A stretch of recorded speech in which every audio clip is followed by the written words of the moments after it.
you want to work to get that image quality as best as you possibly can, and you're willing to work for it, I'd recommend... Hey everyone, so today we're going to be talking about the best camera that you can buy for pro video for under $1,500. This video is for those of you who might be intimidated by some of the high prices of maybe more professional cameras, or it's for those of you who might be looking for a B and C cam and you still want great quality but you don't want to totally break the bank.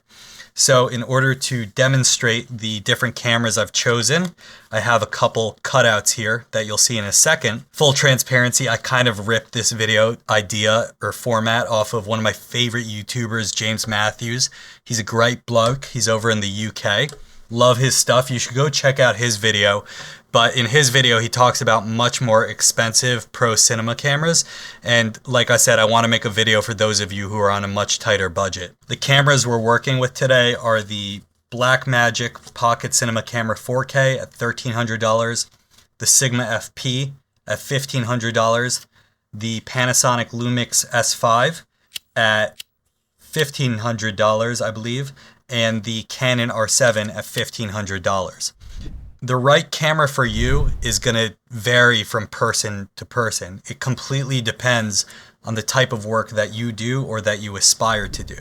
And as far as I'm concerned, there are two main types of work in pro video at either end of the spectrum. There are types of work that completely rely on reliable autofocus and types of work that don't rely on autofocus. And to me, there's no in between, because if autofocus is reliable, let's say 70% of the time at a wedding, you might get 70% of the wedding, but you can still miss the most important moments, and that completely ruins the day and the footage that you get. So if you're going to rely on autofocus, you really have to make sure it's 100% reliable. And what sort of events might those be? That could be anything where there's going to be unpredictable movement from the subject that you're tracking. So that could be weddings, live events, concerts, sports, nature. And the camera I'm going to recommend in that case is the Canon R7.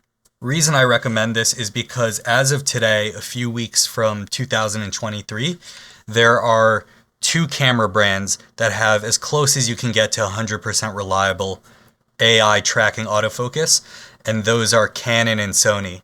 I'm going to talk about in a few moments why I'm not including a Sony camera here when I talk about image quality. Under $1,500, this is the camera that I'm going to recommend from Canon. Amazing autofocus, eye tracking, animal tracking, everything. It also has other great pro video features such as dual slot recording, which basically means that you can record to two SD cards at once, so that you have redundancy while you're filming, so everything's backed up. This camera, also newly for Canon, has unlimited recording. Now you might be thinking to yourself, if I can get a camera with amazing autofocus, why would I ever get a camera that doesn't have amazing autofocus? And that's because at this price point, and really at any price point when you're buying cameras, there's always a trade-off of features. And the feature that I would say that you trade off by investing in super good autofocus is image quality. Now, I'm only going to be recommending cameras that have great image quality, but there are levels to that. And the camera that I'm going to recommend for no autofocus is the Blackmagic Pocket Cinema Camera 4K. What sorts of work don't really care about autofocus and care a lot more about image quality? That's going to be anything where you have pre-scheduled setups, shot lists, lighting setups. This is going to be short films, some sort of documentary work, music videos, commercials. And it's not that people at, let's say, weddings don't care about image quality, but what's more important at run and gun situations than image quality is time sensitivity. Of course, there's time sensitivity on film sets, but film sets are willing to add extra time to their shoot to maximize image quality. And you might also be asking yourself, what dictates better image quality from one camera to the other? Isn't that subjective? Isn't that something that's up to everyone's own taste? Well, there is a scientific way to measure this, and we're about to get in a bit of a nerdy conversation about something called bit depth. There are much more in-depth conversations about bit depth on the internet that you should look up, but in layman's terms, bit depth refers to the amount of colors that a given camera can capture. So most cameras on the market under $1,500 shoot in 8-bit color.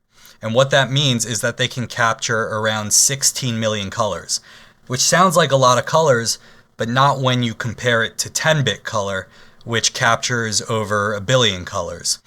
What's the difference in practical terms? The real difference in practical terms comes down to color grading. Color grading is one of the few most important things when it comes to pro video work, because there are only so many cameras on the market and we're all going to end up buying the same ones, but there are infinite choices you can make in color grading.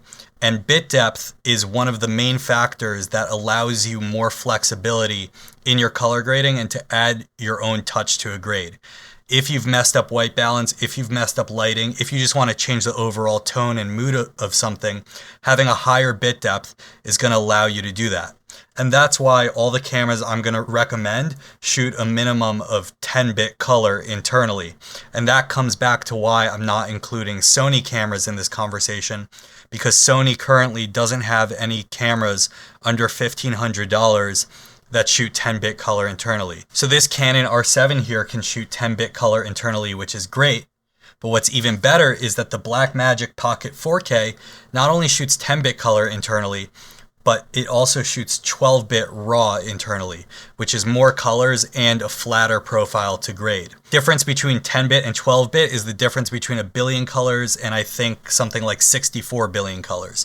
And like I said, in situations on film sets, commercials, music videos, where tone and vision and preparation is paramount, they're going to want a camera that does as much as possible in terms of establishing a look in the color grade. This is really the best image quality you can get at this price point. So what about these other cameras? There's one more subcategory that I want to slip in here, and we're going to call that full frame / hybrid cinema. First, let's talk about full frame. Up to this point, the cameras I've recommended are not full frame. They are crop sensor cameras. The Canon R7 is APS-C. The Blackmagic is micro four thirds, which means the Blackmagic is a 2x crop and the Canon has a 1.6 crop. If you see this Sigma FP, obviously these aren't real sizes, but I tried to print them to scale. This is the world's smallest full frame camera, and it's much smaller than the Blackmagic, yet you can see that its sensor is twice the size. So as far as full frame cameras, we have the Sigma FP and we have the Panasonic S5. Why do people care about full frame when it comes to video? There are two main reasons in my eyes. One is low light performance. Because of the sensor size, if a sensor is bigger, it's naturally going to let in more light, which means that it's going to perform better in the dark. You're going to get less unwanted noise in the image. And another reason is because it's a full frame sensor, like the term suggests, it has a wider field of view, which means that you could put wider lenses on a full frame sensor, whereas if you wanted that same field of view on a crop sensor, let's say a 2x crop like micro four thirds, you'd have to put a lens that's twice as wide. So you have better lens selections with full frames. Let's say you are starting a YouTube studio or podcast studio in a cramped space like your apartment or bedroom. You're going to have a lot more of a selection when it comes to wide angle lenses. Probably the place that full frame helps you the most in the pro video world is in real estate. In real estate, you want everything to look as wide and as bright as possible. So full frame really helps getting rid of a lot of that noise. Onto the hybrid cinema part. Another place where full frame is really going to help you is when it comes to photography. You might be thinking to yourself, why are we talking about photography? This is a video about pro video. The reality is, in the pro video world, in my experience, a lot of jobs often want to hire people who do both photo and video. I'm not saying you have to learn photography, but I'm saying that you will have a lot more job opportunities if you know a little bit and you have that capability. For example, with real estate, let's say, people often don't want to book a separate videographer and photographer.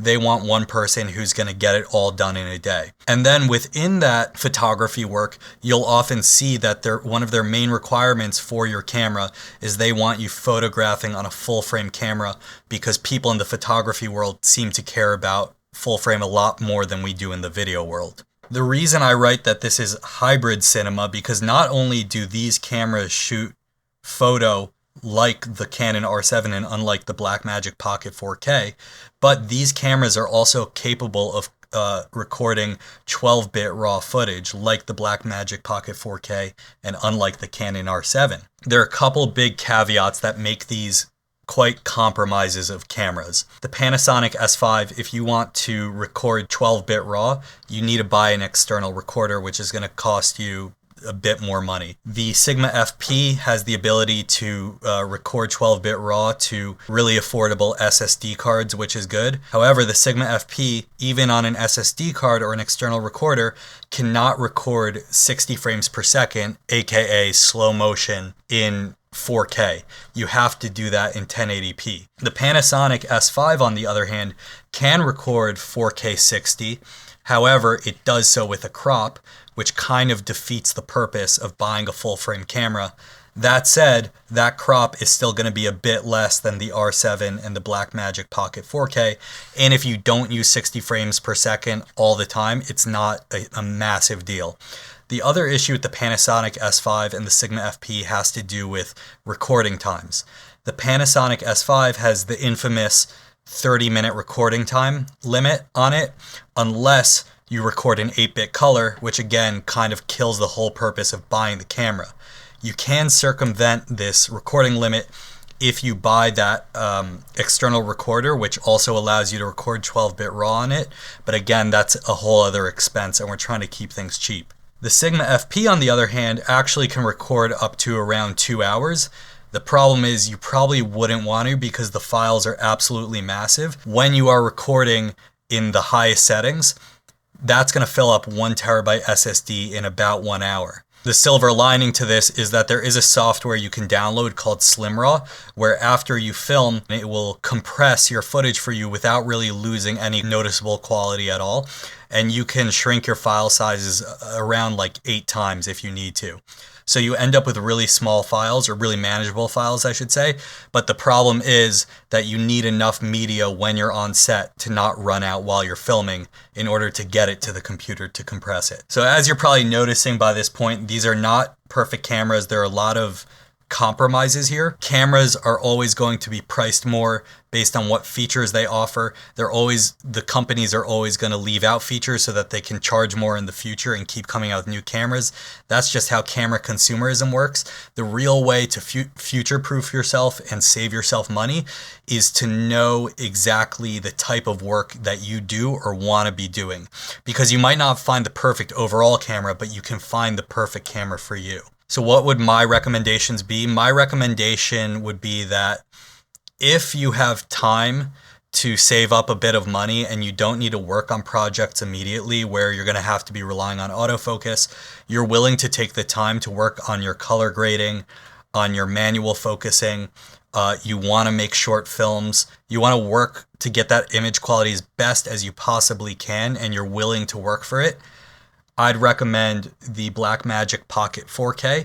It's also a great travel camera because traveling is a time where you can really work on your skills. That's how I did it when I bought my Blackmagic Pocket 6K. The Blackmagic Pocket 4K is unique here because it has all of those cinema capabilities built into the camera. However, if you want to shoot high quality footage, but you also want photography capabilities, then I'd recommend picking up either the Sigma FP or the Panasonic S5, especially also if you for some reason really want full frame.